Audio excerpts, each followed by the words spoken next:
Good afternoon. Good afternoon. Hello, everybody. Good evening, or whenever you're actually watching this. Thank you for joining us today. We're going to get started very shortly. Go ahead and grab what you need. If you're going to take some notes, go ahead and get that. We're also going to use Pear Deck. So you're going to need to select joinpd.com.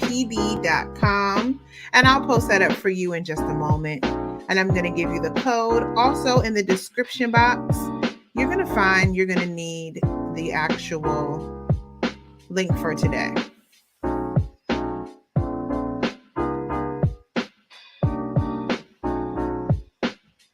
So go ahead and get queued up.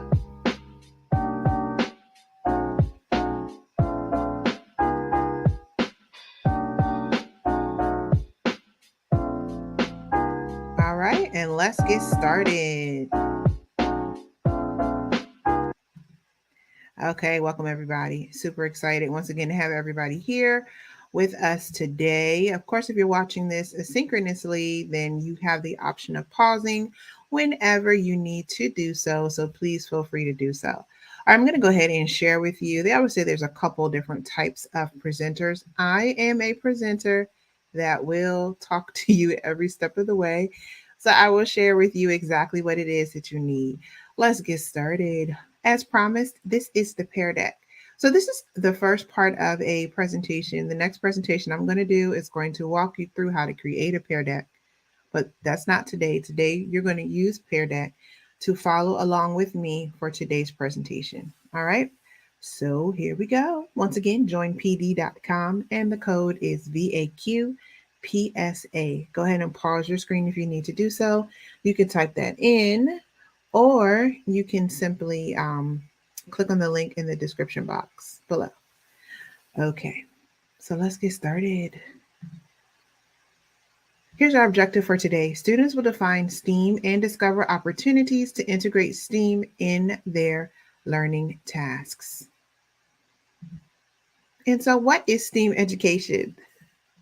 What is STEAM education? Let's take a look, and we can take a look and see exactly what that is. STEAM education is going to have some different benefits. It lends itself to curiosity, problem solving, more participation in their learning and student learning, where they share ideas, communication skills, and also empathy.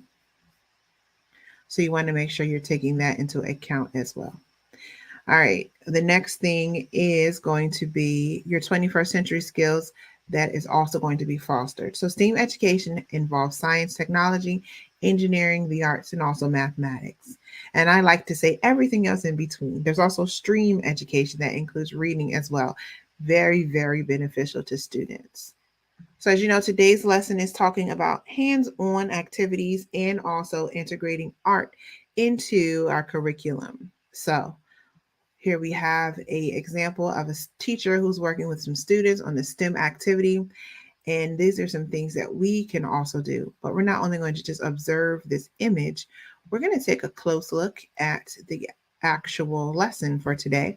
So please join with me as we go along to view this actual lesson.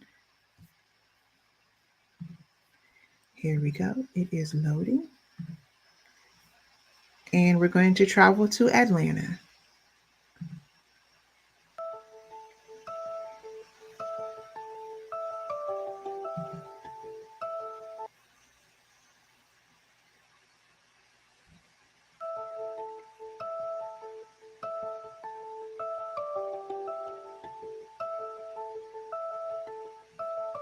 Boys and girls, what is inside of this bag?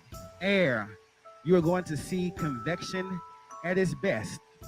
Now that we are a STEAM school, using project-based learning as our primary instructional strategy, we see our students exceeding at the highest levels.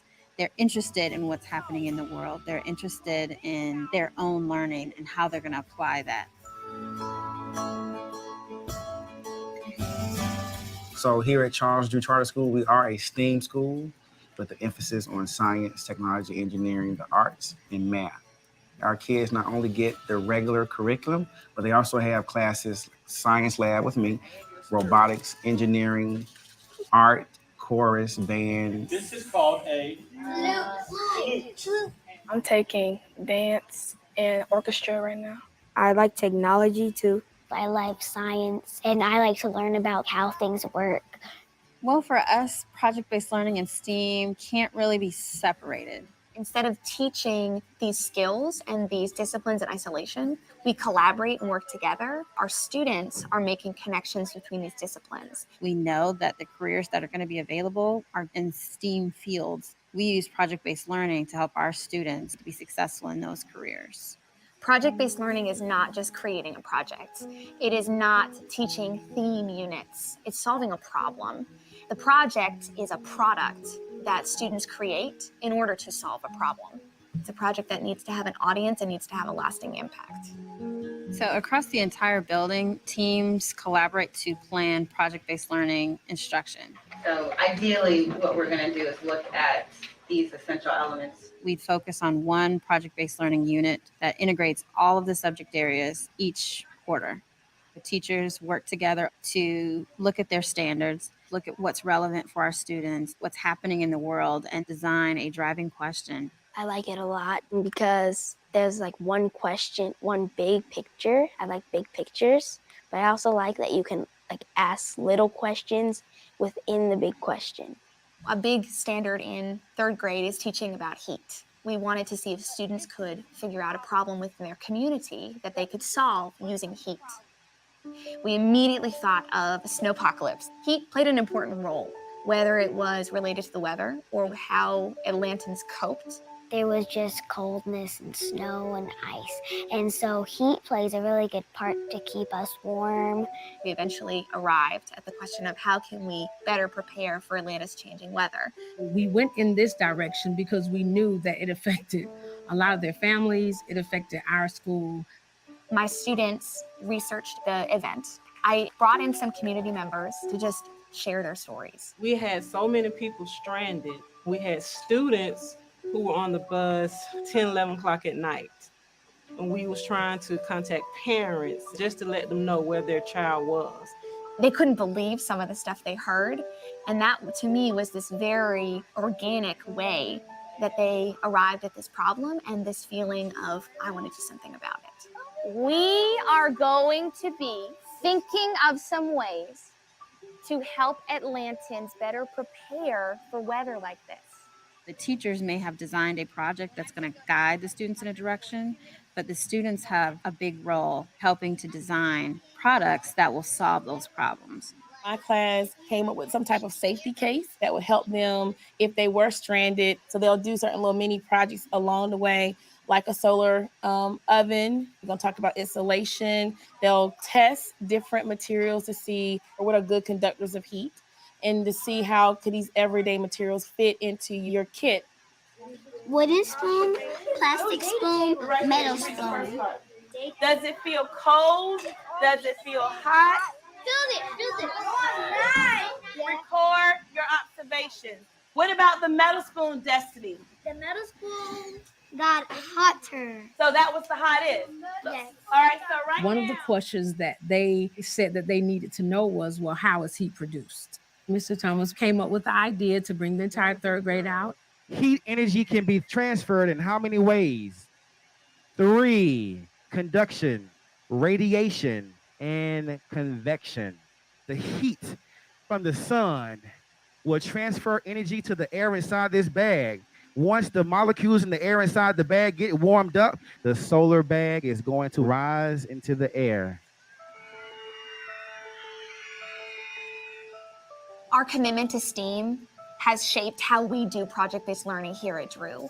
Technology, science, engineering, that all factors into what we're looking for the students to be able to do when they're answering this driving question. We see our students collaborating naturally to solve problems, not just the ones presented to them by teachers, but the ones that they just face every day.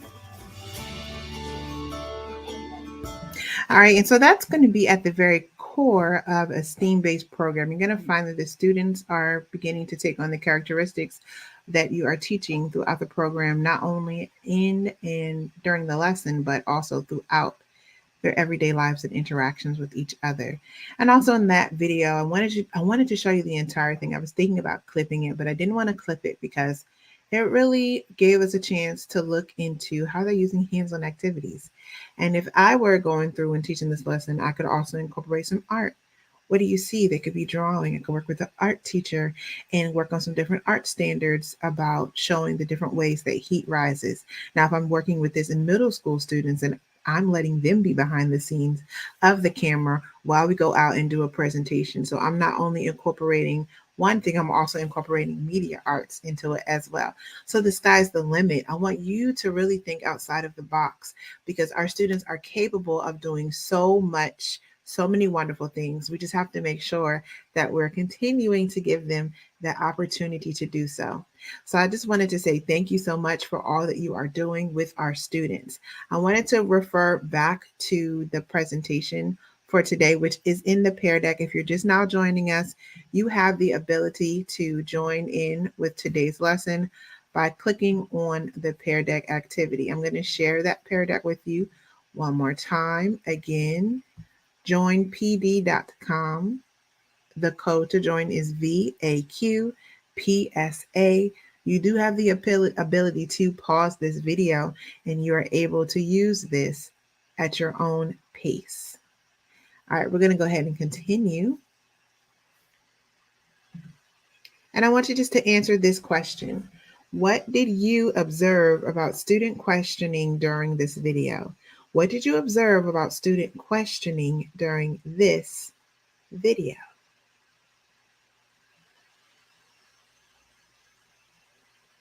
All right, go ahead and take some time to answer that question at this time. Because this is student pace, if you're skipping ahead a little bit, that's okay. And I will let you know the format is video question, video question. So if you want to watch the video with me and also on your screen, on an additional screen, if you have it, you can go ahead onto the questions and just jot in some things as the video is going on. That way you're able to maximize your time, which I know is very precious to you. All right, we're going to move right on to the next video. It's going to talk about project-based learning. And I want us to take a look at this and see how they're getting the community involved in the actual lesson. All right. So this is in Hawaii. So aloha. And let's go ahead and begin at this time. So I'm sharing the correct screen, which is very important to do, or you won't be able to hear a thing, and we want you to hear. All right, here we go.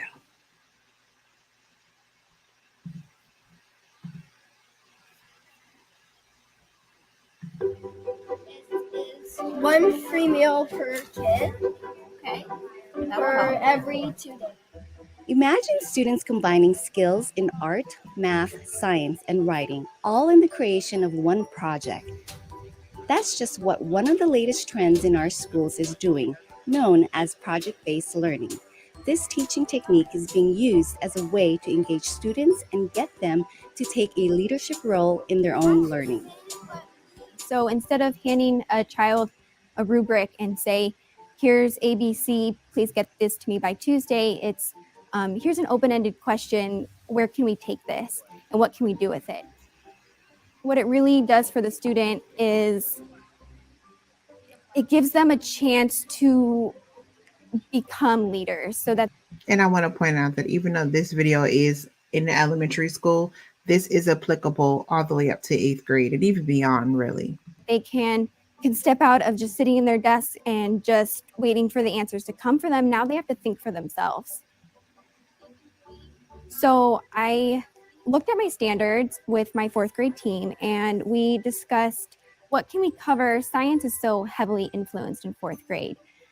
So we really needed to focus on our science standards in the beginning.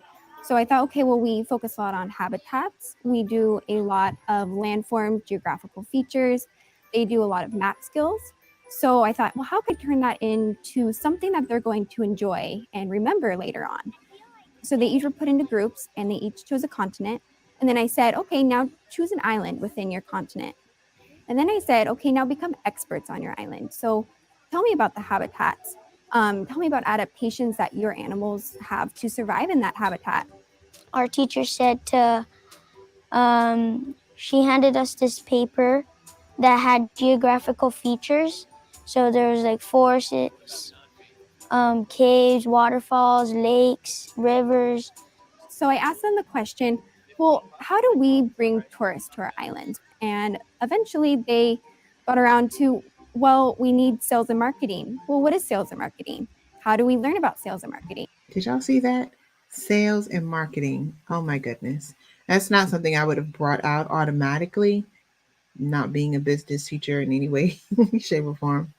But that is so interesting that that's what they brought out.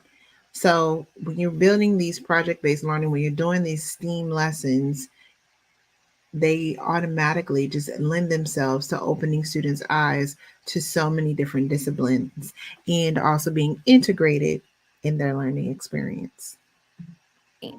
I let them do the research and they found 3 different hotels on Maui.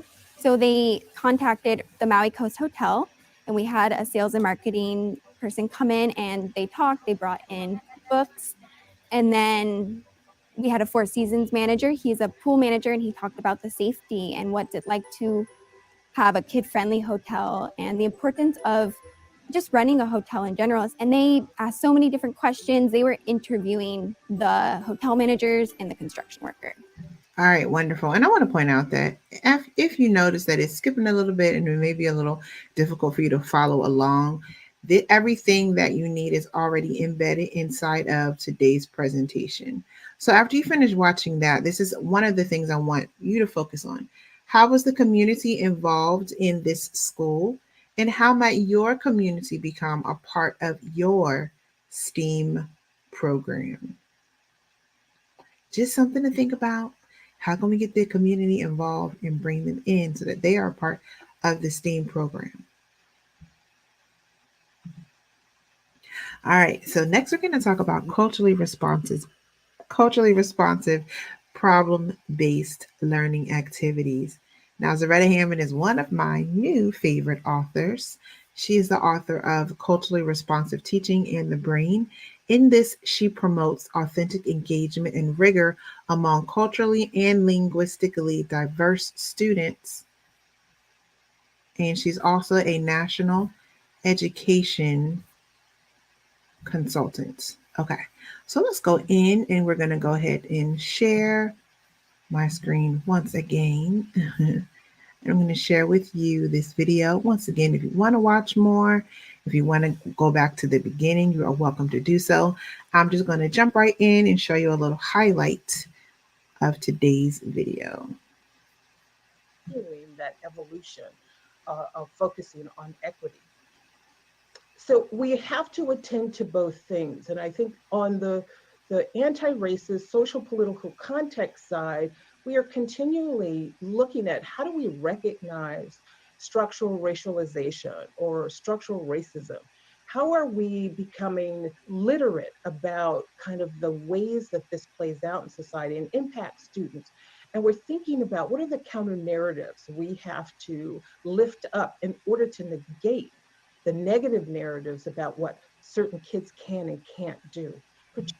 And so she comes to this conclusion because she begins to go through, and I'll just kind of skim through, she goes through some different lenses that we may already have, some biases that we may have towards certain cultures.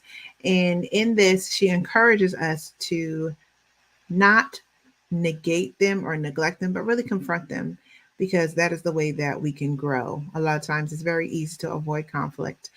And while that may be necessary and sometimes, it's also okay to confront that conflict, because out of that you can have so much growth.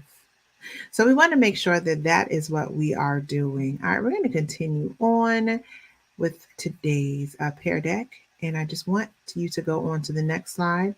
And we're on slide 8. And it just says this question: why is it important to include all students in hands-on PBL STEAM activities? And that's something I really want you to think about. Why is it important to include all students in hands-on PBL STEAM activities? Now, in this last video, it's probably the longest one. Definitely, once again, not going to go through every single last thing. But in this video, they did give us some pretty good tips about some different types of projects that we could do and also some different materials and supplies, because we talked about making sure that we were able to have some hands-on materials. And a lot of times we think it's something grand, and a lot of times it can be things that we already have. So once again, just going to share that screen again, and we're going to jump right back over into the materials and supplies portion of this video. Now, as I stated, this video is a little lengthy and we are not going to watch the entire thing, but I wanted just to point out a couple of things that we have here. There's construction paper, pipe cleaners. They are the processes to solve math problems. These create a routine for STEAM lessons. And it may skip just for a second while it's getting that together. They do talk about just some very specific things that we want our students to do. Pause that while I cue that up to exactly where it needs to be. Here we go. So here are some tips. I'm just going to read it without having to play it. You can go back and read it at your own leisure. Repurpose supplies that you already have. Plan ahead and send home notes for supplies from home. Keep basics on hand. Popsicle sticks, batteries, magnets, measurement tools, duct tape, containers, sticky notes. Items like this, they can really go a long way. Take advantage of online and community funding. I know a lot of times we are working in after-school activities or summer programs. And if that is the case, then there are funds available for you to order some different materials and supplies. So make sure you get that list to your site coordinator as soon as possible at the beginning of every session. That way you will have the materials that you need for each supply, and see if they have some already in stock left over from previous years too. That's also very, very beneficial. There's many different projects that we can do where students can bring in their own recycled materials, cereal boxes, cardboard boxes, anything like that they can build. I know there's a whole thing out there called Kane's Arcade. You can look that up. In Kane's Arcade, they built entire arcade game systems basically using duct tape and construction boxes, or boxes made out of not construction paper, but regular boxes. So you can do that as well. So there's a plethora of different activities that you can do with your students that really get them hands-on, get them learning, that get them to do some different sort of art activities as well. All right, so one of the things that I like to do is also just include some good old traditional art. I'm not going to go as far as to saying it's art integration, because when you're really stepping into art integration, you're really taking a look at the different standards that exist in art and also aligning them with what you are teaching within your classroom to really give the students a real world experience, hands-on learning opportunities, and practice in their cooperative learning skills as well. So one of the things that I like to do is just go ahead into ArtHub, artforkids.com. Okay. So this is actually found on YouTube as well.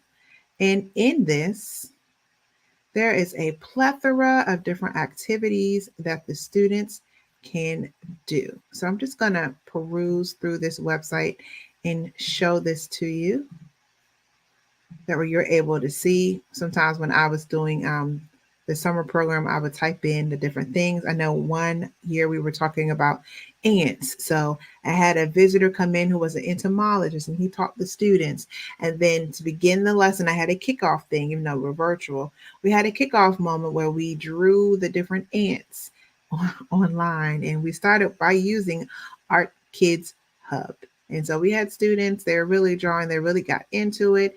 They loved to do it. And then we were using Class Dojo. So then they would then upload their portfolios, or they would upload their work into Class Dojo, and they were so proud of what they were doing.